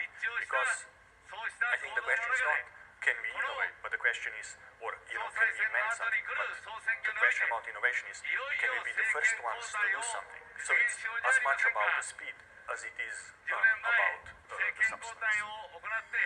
いろいろと不十分なところもありました。しかしそうした経験も踏まえて、今では野党の中にもそうした政権を担った人材がかなりの数存在をしております。どうか We had a really good discussion today. Reviving the European dream is what we really want. The next year will be the elections for the European Union, for the Parliament of the European Union. And it is really important that there will be a strong mandate. One of the challenges we are facing at the moment is still the migration crisis. And also the priority of the Austrian presidency is security and the fight against illegal migration. So we had a good discussion today on all these topics. And of course, there are different opinions on this. But in general, we are always on the same line. We want to have a solution for the European Union and for Europe. Safe external borders and legal migration, because Europe will need it in the end. But people still have in front of their eyes the migration flood in 2015, and therefore it is really important to have a good solution, and a solution which will be implemented in all the countries of the European Union, to have a resilient European asylum system. 鳥肌が立ちました。その合意のもとに日本共産党は他の野党との選挙協力にも踏み出す。鳥肌立ちましたよ。ただ党の外の方々 Migration is currently one of the key issues of European citizens, and my view is that it will remain so, especially because migration is here to stay, and it will probably increase in numbers and complexity because of the political consequences of wars, the terrorism, but also because of the climate change. I think, in my view, migration is needed in Europe. I think it's something that we can benefit from, and I think that we need to change the narrative on this. First and foremost, us as politicians. Actually, the demographic of Europe says that migration is something that we will need in the future in order to maintain and grow our economic development, the quality of life. And I think that we should also go back to the European shared values and the human values that are, I think, the foundation stone of Europe, so that together we can change, as I said, the narrative and help these people, but also help ourselves grow and develop further. Thank you. 新しい政治へと踏み出していこうではありませんか。同時にね、もう菅政権がこう凋落しているもとでのこの共闘の前進ですから、予想通りと言いましょうか、卑劣な攻撃が行われています。 Turkey belongs to the European family. There is no way that Turkey can distance itself from the realities of Europe. Today, of course, at the Trilateral Commission, we are going to discuss three scenarios: confrontation, cooperation, and membership of Turkey to the EU. In these three scenarios, of course, there are different outcomes. But I would say that confrontation between Turkey and the EU is a complete lose-lose scenario. And if it is only cooperation instead of membership of Turkey to the EU, this will be some sort of limited cooperation, and it will be a scenario in which both Turkey and the EU will not be able to enjoy the full potential. In economics, we say, this is not cost-effective at all. But when it comes to EU membership, I would say that this will mean full use of potential of Turkey and the EU together. This means a stronger, stable, respected, fully democratic Turkey, but it also means in the world scene a global actor of EU, peace-bringing EU, welfare-creating EU, employment-creating EU. So I would say that in this case, membership case, the outcome would be win-win-win. So win for Turkey, win for the EU, but also win for beyond. 解除することができずに事業者の方々はどんどん追い詰められ廃業こういう声が広がってきてしまっている。これほどの命と暮らしの危機の時になぜ国会を開かないのか、なぜ国民に対して説明をしないのか。 You will have to define what you mean by Europe, the European Union having its own army. I do not think Europe needs its own army for what I would qualify as the classical Article 5 NATO scenario. In other words, in the conflict with Russia. But Europe should definitely, the European Union should definitely develop the possibility to project hard power without the United States of America. I can imagine a scenario in Northern Africa where you have a combination of terrorism, climate change, migration. It's an ungoverned part of Africa, largely, where Boko Haram meets Al-Qaeda, where Al-Qaeda meets Daesh. In other words, it's not impossible. Look at the French and what they did and are doing in Mali. And you would need to intervene militarily, and then the European Union would be on its own. second scenario, virtual but not impossible, when in the Balkans the demons of the past will raise again. And we should not repeat a situation like we had in the 90s of the previous century, where finally Bill Clinton and the United States of America had to come in to stabilize the situation. I could think about the need for border protection, external border protection, with military means. You're a bit on the border here between the military and the military police, the gendarmerie in French. In other words, if that is meant by President Macron and Chancellor Merkel with the European army, I can follow them. What we should not forget, by the way, is when you talk about European military intervention, that's why I like the qualification European army not much, is that there will always be national parliaments who will decide if those soldiers will be sent into harm's way. So they will not, I hope, talk about a European command and a European parliament which decides this goes to the heart of the sovereignty of nations, and those nations will want to decide themselves. I see the way out as presented by President Macron of France, the European Intervention Initiative, where you can build coalitions of the willing outside the EU institutions. You can build coalitions of the willing, which you will always need for such kind of military operations. The advantage of a coalition of the willing is that after Brexit, you can keep Great Britain on board, because they will not anymore be a member of the European Union. At the same time, PESCO, the Permanent Structures Cooperation, should of course continue, important project, but rather bureaucratic and rather cumbersome. So that would be my answer to the question, does Europe need its own army?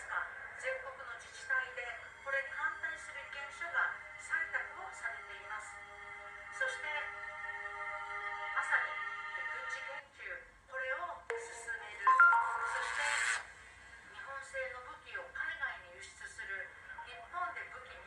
this morning we had a session on the future of mobility, and we actually discussed what does it mean for the auto industry and what does it mean for the cities. If you look at the auto industry, there has never been as much change as there is today. On the technology side, with connectivity, electrification, autonomous driving, on the social domain, with sharing, more urbanization, new ways of working, and also on the regulation side, where it's about emission control and standards, and also on regulation for managing congestions in the city. So we actually covered that. We also talked about what does it actually mean for the cities. How will actually the traffic evolve if you have more AVs and individual mobility through AVs? What would be levers to actually work on getting a mitigation on traffic, and basically how to deal with heightened traffic from autonomous vehicles? What would be the impact of actually sharing more cars, of basically having smaller or basically bus-based autonomous vehicles? And actually how would you deal with community-based pricing? How would you actually work as a city to make the whole modal mix work, and in the end get to a better transportation for the whole city?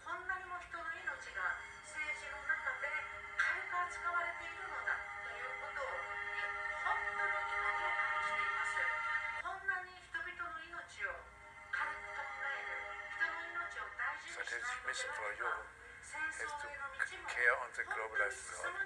That means to stabilize our neighborship, to stabilize Africa together with others, but Africa is one of the major challenges for Europe as well.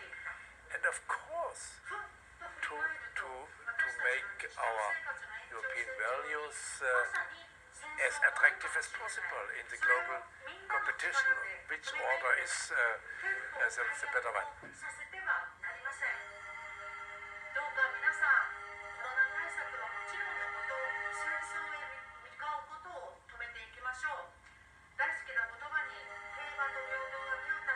'Some people wonder why best practices in government haven't spread faster amongst the democracies.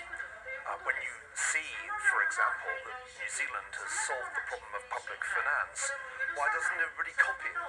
Why doesn't everybody copy the way that the South Koreans teach their kids mathematics? Why doesn't everybody copy the way the Swiss decentralised their politics. And I think part of the answer is that we don't really spend nearly enough time looking at what is best practice. I live in the United States, though I grew up in the United Kingdom. One hardly ever hears a reference to other countries' systems in the US debate on healthcare, except when somebody is making a completely caricatured analysis of the way, say, Canada does things. So I think part of what we need to do is stress the need to look at best practice so that politicians and voters become more aware that there are solutions to most of the public policy problems. We just haven't tried them in many countries. On the other hand, I think there's one other side to this that one shouldn't forget. Sometimes you'll meet people who'll tell you, well, the Scandinavians have worked everything out, and Sweden or Finland or Denmark has come up with the perfect solution to policy problems. That's often an argument people make on the left in the United States. But I don't think the solutions that the Swedes came up with in recent decades necessarily would work in a country as large and as diverse as the United States. So let's look at best practice, let's understand which systems deliver the best results, but let's not pretend that one size is going to fit all. Part of the reason for the success of Western civilization, which is where democracy began, was the diversity of systems and the competition between them.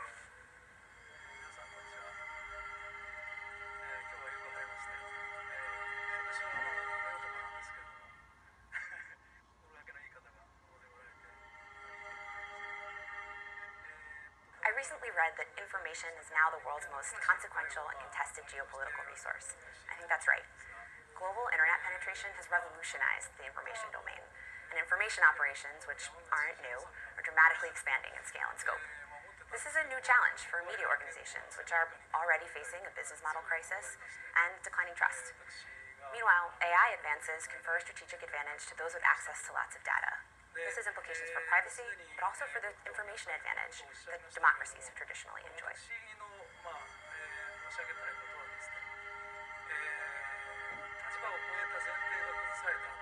これ繰り返しは私たちが話していくところなんですけれども、そのことをここでもう一度強調しておきたい。 Well, does diplomacy, European diplomacy exist? It's not an easy question, and the answer is yes or no.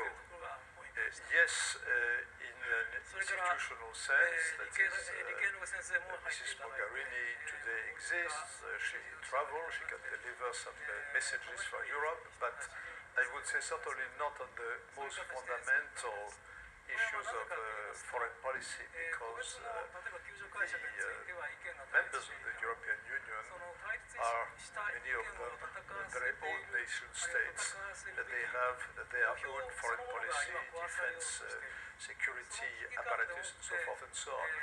And I cannot imagine the French diplomacy just to be second to the European diplomacy, and the same with the UK, as long as the UK is in the EU, or of German diplomacy, then to continue the list.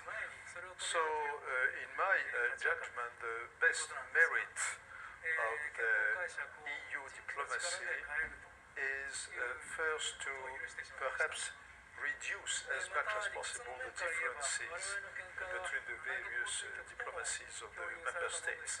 And this, as such, is not so bad. And also, I think the EU diplomacy can deal with some relatively secondary issues, such as, for instance, I think of the Timor case in Indonesia, that is, issues which are not at the forefront of national diplomacies, but which nevertheless can have some importance.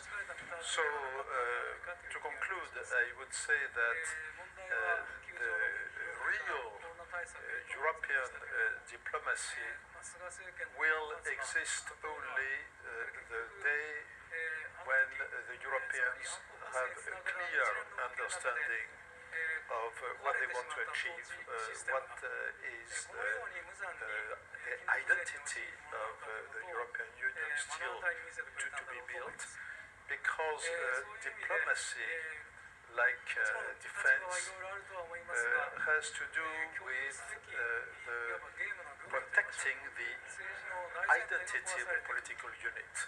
And I think we have not yet reached the stage when we are able to answer this question. What is our identity and what is it exactly that we want to protect? 私非常に間違いな感じがするんですけれども、以前と言いましょうか、6年前に、参議院議員会館の前に、やはり同じように立ちまして、その時に申し上げたことを繰り返しておきたいと思います。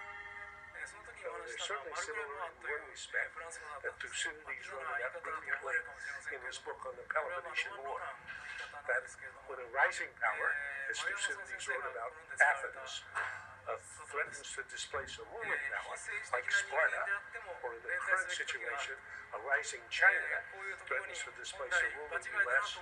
One belt should sound grave danger ahead, significant likelihood of war, そういう思いを新たにしながら今日を迎えたということを申し上げて、時間になりましたので、私の拙い話に関させていただきたいと思います。今後ともどうぞよろしくお願いいたします。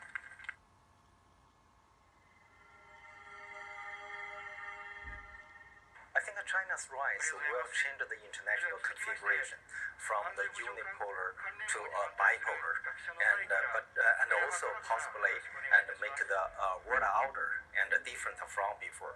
But it doesn't mean that the China's rise is the only factor to change the current international order. And actually, the Trump administration's policy is more challenging than China's rise to the current international order, because China's policy tries to maintain the order. The reason is very obvious. China benefits from the present order, and meanwhile, the Trump administration believes and China benefits more from the current order than the United States. That's why they want to change the order, and based on the ideology of anti-establishmentism. So from my understanding, if we're talking about what the ideology and challenging the current international order or the liberalist order is the anti-establishmentism in US and the populism in the Europe.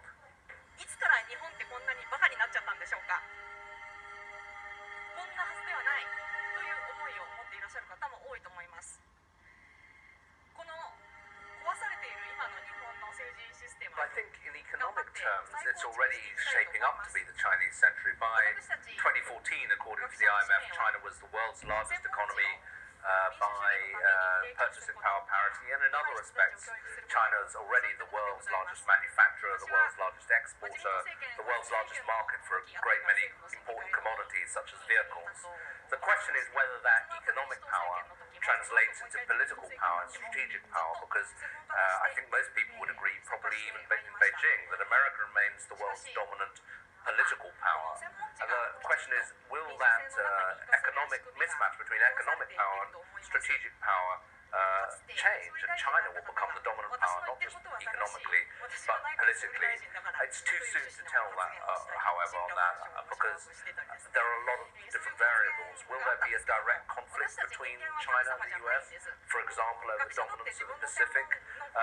Will China perhaps be constrained by other things? Maybe there'll be internal disruption to China's politics if it cannot manage to, for example, maintain the current political stability. That could disrupt China's political rise. And finally, there's the question of the rest of the world, because between them, China and the US are not the whole world economy. Other major powers will have a say in this. And at the moment, it looks like most of the other major powers of the world, Japan, the European Union, are closer to the United States than to China. So there's a question whether China, even as the world's largest economy, can become the dominant political power without allies. なんでそれ今までやんなかったんですかっていうことですよね。で、今それが実行できないような国の仕組みに対する破壊が行われてきたと思っています。 I think economic growth, the success or failure of it will be determined by the degree to which individual countries and regions can supply jobs for the great emerging middle classes of these countries, formerly poor countries. I think what we're likely to see in the 21st century is many people who are either liberated from hard labor or for whom there is too little hard labor to provide jobs. And what will these people do? How will they be employed? And I think that will be a major factor contributing forward. Also, even though world population is declining, we're still in an era of massive male youth bulges in about 20 or 30 countries. And there's going to be a lot of pressure to provide jobs for people, whether it's in China, in Yemen, it's in Ethiopia, or wherever. 専門の学会の分野を超えていろいろな、理系文系全ての分野の方が集まってその最新の問題に対して政策を提言していくところでありますが、これがその The main question of my talk is if robotics and artificial intelligence and the upcoming industrial revolution are a threat or an opportunity for the world and for manufacturing countries and also for developing countries. And the answer is still unknown, but what is sure now is that we have to invest in the main assets that are characterizing the industrial revolution, the digital transformation, competences, infrastructures, data centers, and all the tools that are fundamental and are considered enabling technologies for the future digital transformation. I also presented the differences between the US, Europe, and China, how they are integrating artificial intelligence into different knowledge and competences and scientific results. For example, in the US, they are investing very much in developing artificial intelligence for humanities, while in China, they are investing in developing artificial intelligence for agricultural application, for producing food, for example. So globalization has obtained some results in terms of being socially connected, but in terms of geopolitics, we still see many differences also in how the digital transformation is implemented in the society. Then I spoke about robotics and how the journey of robotics is coming into us, because robotics was developed for manufacturing countries, for industrial production, and robots are in manufacturing plants. But in recent years, what we have seen is the development of service robotics, which is intended to support services and the offer of services in terms of medical robotics, social robotics, educational robotics. And now what is happening is that robotics is coming into our houses by producing some consumer products and also producing changes in the society in terms of supporting autonomous drive or different products that are revolutionizing business and revolutionizing our life. 18日から夜通しで講義を行い、一人一人の思い、スピーチを聞いて朝を迎えました。確かこの国会の We do have a very serious problem that people left behind. The global agenda talks about eradicating poverty, eradicating hunger, having every child in primary and secondary education. We're off track to achieve these things. And that means not just a few people left behind, it means literally hundreds of millions of people missing out. Take education. More than a quarter of a billion children, adolescents and youth not in school as we speak. How can those children and youth of the future really contribute to a knowledge economy if denied the most basic access to education? So it is time for the international community to get a grip on the reality of what is happening. If we want a world that is well-fed, where people don't live in extreme poverty, where education is a right, not a privilege, we have a lot to do. International development assistance is important, critical for the lowest income countries. For other countries to be prioritising their budget so that their growth is inclusive and sustainable is critical. There are solutions. what's needed is the political will to activate 公開を約束していたにもかかわらず、その時期や場所は米軍の部隊運用に関わるとして情報が明らかにされていないという実態があります。言ってたこととやってたことがまるで違うのではありませんでしょうか。他方、私の出身であ There る are more than 70 million people in the world that are forcibly displaced from their homes, either as refugees crossing borders or displaced in their own country because of war, violence, discrimination, persecution, bad governance. Why is that? The world has become a difficult place where to make peace. We have become unable to make peace and to build peace. So that's the first thing that we need to look at if we want to reduce this global refugee crisis. Meanwhile, what is very important to remember is that 85% of those 70 million people are not in the rich world. They are in poor countries or middle-income countries. So the effort, and the new effort, not just humanitarian, but medium, long-term effort, founded on sound development, both for refugees and for host communities, has to focus on those countries. We have now a global compact on refugees. We will have the first ever global refugee forum in December this year in Geneva. These are opportunity to rally broader coalitions of actors, not just states and the United Nations, but also the private sector, the business community, civil society, academia, to forge new ways to respond to the global refugee crisis and to finally address strategically its root causes. 財政予算も厳しくなる中、今年度は約5兆5000億という軍事、この防衛省に対して税金を使う、これを使いすぎるのは一体どうなのでしょうか。 The question that you're raising, will Syria find a long-lasting peace? Well, the Syrian people deserve a long-lasting peace. Think about it. They've been 8 years now in a horrible conflict, which became from local, regional, and frankly international. So the answer is, it must be yes. Now, how to do it is where the challenge is coming. And the only way to do it is actually to end the military conflict, because there is no solution. It's not just a word, it's the truth. There will never be just a military solution. And include everyone. New constitution, elections under the UN supervision. That would be a way to include them. 地道な努力をやっていきませんか。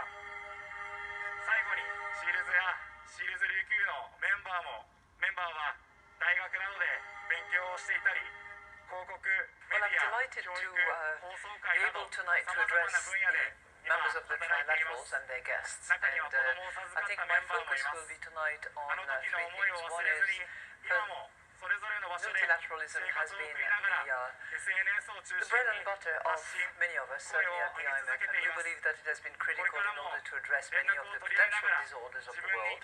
Multilateralism is under threat at the moment, and I think that we have to make every effort to rejuvenate it, adapt it, and make sure that it continues to help govern, particularly the economic developments around the world. That's message number one. My second message will have to do with the much more longer-term consequences of short-term policies and mechanisms, and that is really the consequences of climate change. I believe that many of the issues that we're debating at the moment will mean absolutely nothing in 20 years' time if we have not acted now in order to make sure that the planet remains something that is hospitable for our children and grandchildren. And my third message, which will not surprise any of those who know me or my friends, will have to do with inequality, and in particular the inequality that women have to suffer and have had to suffer for a long time. And while inequality as such is a major disruption, I believe that by addressing women's situation and the inequality that they face, it will help quite a way in reducing inequalities. So we'll try to do that tonight. 私たちは防護服を着て15分以内という滞在時間に抑えてお薬を渡して酸素濃縮器を設置してくる、そんなことしかできませんでした。 We're living through an era of rapid and disruptive change. 24時間